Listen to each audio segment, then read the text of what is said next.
नमस्कार। हमारे नए वीडियो में आपका स्वागत है। तो आधी अधूरी जानकारी हमेशा ही खतरनाक होती है और खास करके जब भूत प्रेत पिशाचों के बारे में आधी अधूरी जानकारी से कुछ किया जाए तो वो उससे भी ज़्यादा खतरनाक हो जाता है। ऐसा ही हमारे एक साधक का एक भयानक अनुभव जिसकी सजा वह आज तक भुगत रहे हैं। इस तरीके से भूत प्रेत पिशाचों को बुलाने के चक्कर में उन्होंने कुछ गलतियां कर दी और जिसका वो एक तरीके से परिणाम आज भी उनके ज़िंदगी पर 25 साल के बाद भी वैसा ही है जैसा पहले हुआ था।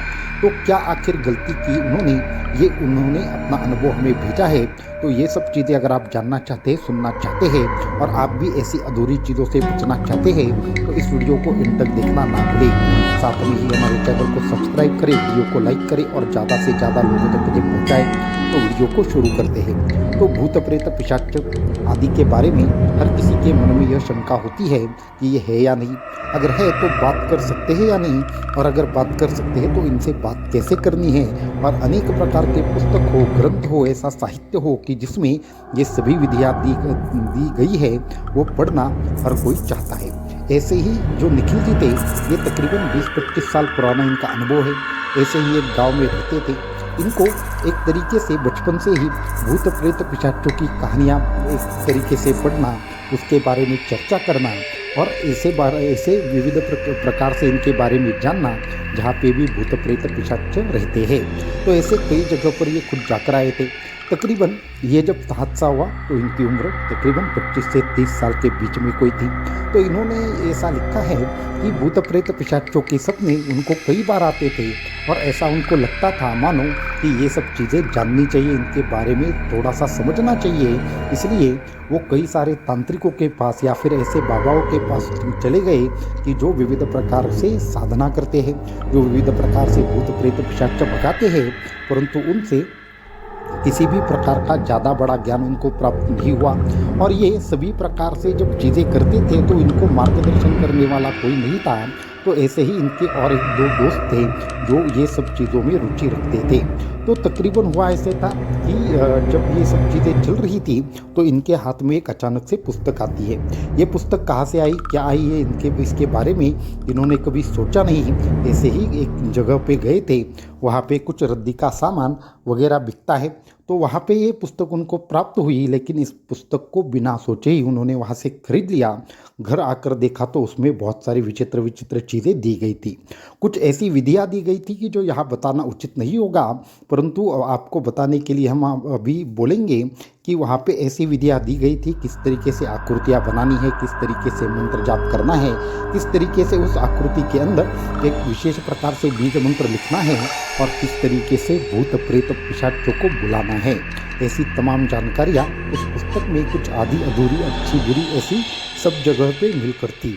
तो ये पुस्तक निखिल ने अपने दो दोस्तों को भी दिखाई, उनको भी ये बहुत अच्छा लगा और उन तीनों लोगों ने एक बार सोचा कि ये करके क्यों न देखें।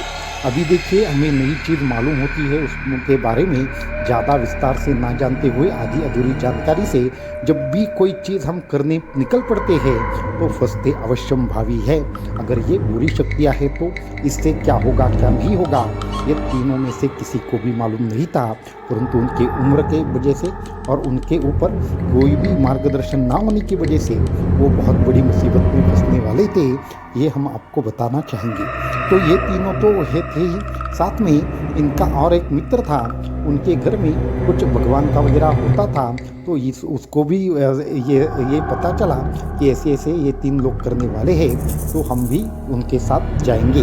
इस तरीके से ये चार लोग एक साथ निखिल के घर में आते हैं और निखिल जी रहते हैं, उनके माँ बाप उस रात कहीं ना कहीं पे जाने वाले होते हैं। तो ये तीन दोस्त हमेशा ही एक साथ रहते थे, इसलिए माँ बाप को कोई उसकी परेशानी नहीं थी, फिक्र नहीं थी। फिर उसके बाद वो माँ बाप भी चले गए और ये चार लोग अपने घर में रात को 11-12 बजने का इंतज़ार कर रहे थे, क्योंकि पुस्तक में दी हुई 3 विधियाँ उनको एकदम आसान लगी। जो घर में रखी हुई वस्तु होती है, इनको देखकर वो करनी होती है और अत्यंत आसान उनको विधि लगी। परंतु ये जो आसान बात है वो आगे चलकर भयावह रूप ले लेती है, ये उनको पता नहीं था।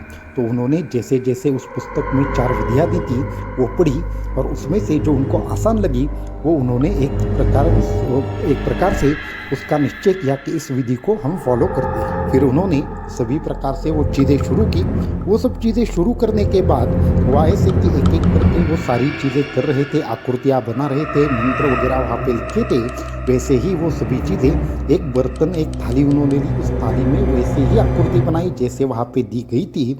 उसके बाद कुछ मंत्र वगैरह वहाँ पे लिखे थे, वो उनको ठीक से समझ में नहीं आया तो उतना जो उसका हिस्सा था ये उन्होंने स्किप कर दिया और बाकी सब चीज़ें हुई। उसके बाद आखिर किस आत्मा को बुलाना है, किस तरीके से क्या करना है, इस बारे में वहाँ पे लिखा था।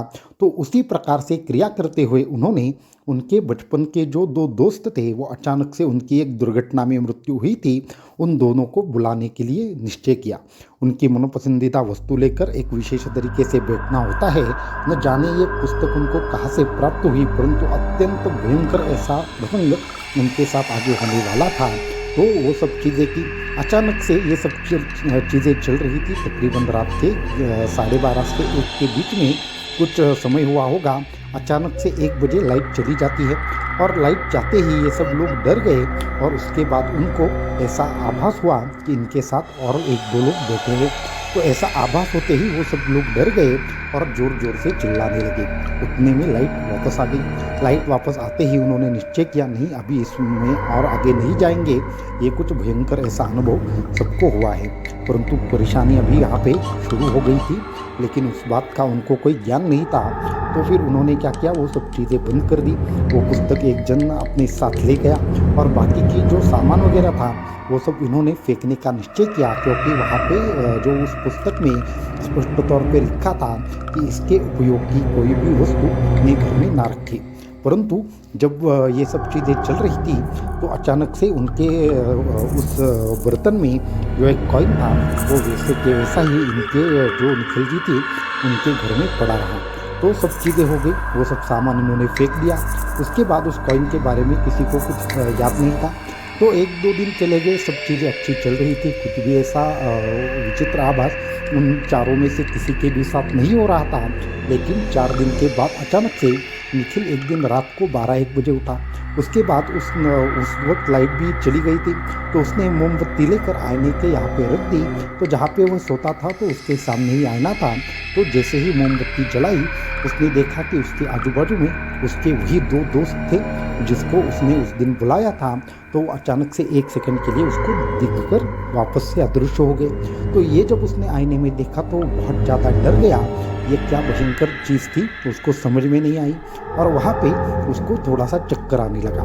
तो ये सब चीज़ें देखकर उसने क्या किया, अचानक अपने रूम से बाहर आ गया और उसके बाद वापस से लाइट जैसे आ गई तो उस दिन वो उसके घर के बाहर ही सो गया।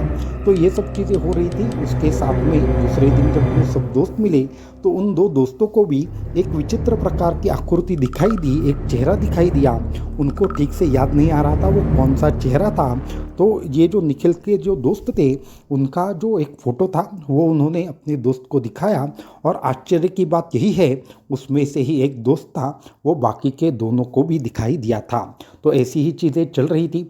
अब वो लोग बहुत ज़्यादा डर रहे थे, क्योंकि जो जब भी कहीं भी अकेले होते, कहीं पे भी वो एक प्रकार से कुछ चीज़ें कर रहे होते तो उनके साथ कोई एक प्रकार से उनके साथ कोई बात करने का प्रयास कर रहा है, उनके साथ कोई वार्तालाप कर रहा है। उनको एक प्रकार से आजू बाजू में उनका अस्तित्व था वो एक प्रकार से स्पष्ट रूप से समझ में आ रहा था कि कोई न कोई अवश्य हमारे आजू बाजू है।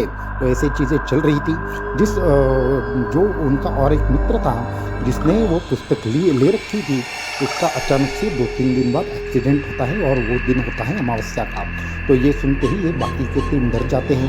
दूसरा एक दोस्त है उसको उसी रात को, अमावस्या की रात को, उसको कोई गला दबा रहा है और सांस लेने में तकलीफ हो रही है। इस तरीके से उनको आभास होता है और वो अचानक से बेहोश हो जाता है और 2 दिन उसके बाद उसको बहुत ज़्यादा फीवर आता है, बुखार आता है और वो एक प्रकार से डॉक्टर बोलते हैं कि इसका कोई भी इलाज हमारे पास नहीं है, इसको क्या हो रहा है हमें समझ में नहीं आ रहा। बाकी के बचे 2 दोस्त जो एक निखिल है और उसका एक दोस्त है, तो उसका जो दोस्त था वो भगवान दत्तात्रेय के उनके घर में बहुत ज़्यादा चीज़ें चलती थी, तो वो काफ़ी डर गया निखिल, और वो उनके पिताजी के पास चले गए। और वो जो उनके पिताजी थे वो हमारे साधक थे, तो उन्होंने सब चीज़ के गंभीरता को समझा और उनको लेकर हमारे जो गुरुदेव थे उनके पास चले गए। जैसे ही गुरुदेव ने उनको देखा तो हमारे गुरुदेव थोड़े से गुस्सा हो गए। निखिल और इसकी तरफ देखते हुए कहा कि भूत प्रेत पिशाचों से बात करना, उनके साथ खेलना ये कोई ठीक बात नहीं है। आप तो अपनी मर्जी से जाते हैं, परंतु जाएंगे तुम्हारी मर्जी से नहीं, और जिस प्रकार की दुविधा में तुम फंसे हो उसके लिए आप स्वयं जिम्मेदार है। आपके घर वालों को भी आप तकलीफ में डाल रहे हो और सभी को आपने तकलीफ में डाल दिया है। अगर अभी नहीं सुधरे तो आगे चलकर बहुत बुरा हाल आपका होगा। तो ये सब चीज़ें देखकर वो दोनों भी बहुत ज़्यादा परेशान हो गए, एक तरीके से रोने लगे। तो फिर हमारे जो साधक थे उन साधक ने गुरुदेव से प्रार्थना की कि आखिर हुआ क्या है। तो इन्होंने कहा कि इन्होंने कोई विशेष प्रकार का तंत्र प्रयोग आधे अधूरे ज्ञान से किया। जिस पुस्तक से इन्होंने यह प्रयोग किया उसमें किसी विशेष आत्मा को बुलाने की विधि तो है, परंतु उसको वापस कैसे भेजना है और क्या भेजना है इस बारे में कोई भी ज्ञान नहीं था, और वो भी विधि आधी अधूरी इन्होंने कर दी। तो ऐसी चीज़ें इनको नहीं करनी चाहिए थी, ऐसा थोड़ा हमारे गुरुदेव गुस्से में बोले। फिर भी उन्होंने एक बार उनकी तरफ देखा, निखिल की तरफ देखा, तो कहा कि तुम्हारे पास 2 दिन हैं, तो 2 दिन आपको यहाँ से कहीं पे भी नहीं जाना है। तो उनके पिताजी, दोस्त और निखिल ये तीनों हमारे गुरुदेव के पास गए। उसके बाद उन्होंने उनको एक विशेष जगह पर लेकर गए जहाँ पे सामने शमशान था। तो वहाँ पे कुछ विशेष प्रकार की विधि या क्रिया करवा के उनको एक सिद्ध तावीज उनके गले में बांधने के लिए दिया।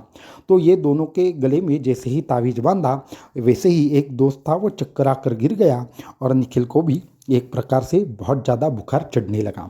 उसके बाद गुरुदेव ने कुछ विशेष प्रकार के मंत्र और तंत्रों से उन सभी प्रकार की जो चीज़ें थी उसका बंदोबस्त कर लिया।